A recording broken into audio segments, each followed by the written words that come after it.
हमारे घर की शांति में एक फ़ोन बजता है और सन्नाटा टूट जाता है। दूसरी तरफ मकान मालिक की आवाज़ एक ठंडी सच्चाई बताती है। मेरे 4 साल के पति का एक गुप्त अपार्टमेंट है। वह 2 साल से इसके लिए भुगतान कर रहा है, मुझसे छुपाकर एक गुप्त जीवन जी रहा है। वह मेरे सवालों को ठंडे अलगाव के साथ खारिज कर देता है, कहता है, मैं पैसे कमाता हूँ, मैं तय करता हूँ कि इसका उपयोग कैसे होगा। इस पर चर्चा करने से, उसकी मना करने की वजह से मेरी जिज्ञासा और बढ़ जाती है। मेरे संदेह में डर जोड़ता है। क्या मैं इस रहस्य को उजागर करने की हिम्मत करूं?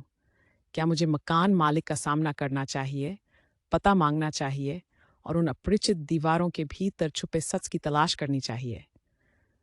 डर मेरे दिल को जकड़ता है। फिर भी मुझे पता है कि मुझे जो भी आगे आएगा, उसका सामना करना होगा। घटनाओं की एक श्रृंखला में तेजी से आगे बढ़ते हुए, जिसने हमारे जीवन को हमेशा के लिए बदल दिया। मेरा अतीत कोई परीक्षा नहीं है। मैं 23 साल की उम्र में एक अपमानजनक घर से भाग गई, फ्लोरिडा चली गई और एक कामकाजी लड़की के रूप में जीवित रही। वर्षों बाद मेरी मुलाकात मेरे पति से हुई, जो एक वाइस डिटेक्टिव थे।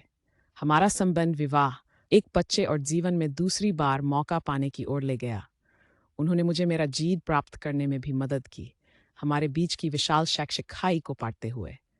एक दिन मुझे पुलिस स्टेशन से एक अशुभ कॉल मिलता है। मेरा पति, जो ताकत का एक विशालकाय प्रतीक था, अपने गुस्से के आगे झुक गया था। एक अपराध स्थल पर एक साथी अधिकारी को मार दिया था। जब मैं उसे लेने पहुंचती हूँ, तो वहां एक और महिला है, एक वकील, एक पहेली और, जैसा कि पता चलता है, उसकी प्रेमिका। सच्चाई एक भयावह नाटक की तरह खुलती है। अपार्टमेंट उनका अवैध प्रेम का घोंसला था, उनके 1 साल के अफेयर का गुप्त आश्रय। वह भी शादीशुदा थी और उनके रिश्ते को उजागर करने की धमकी दे रही थी। यह खुलासा गहरा और कच्चा चुभता है, एक खुला घाव जिसे समय शायद कभी नहीं भर सके।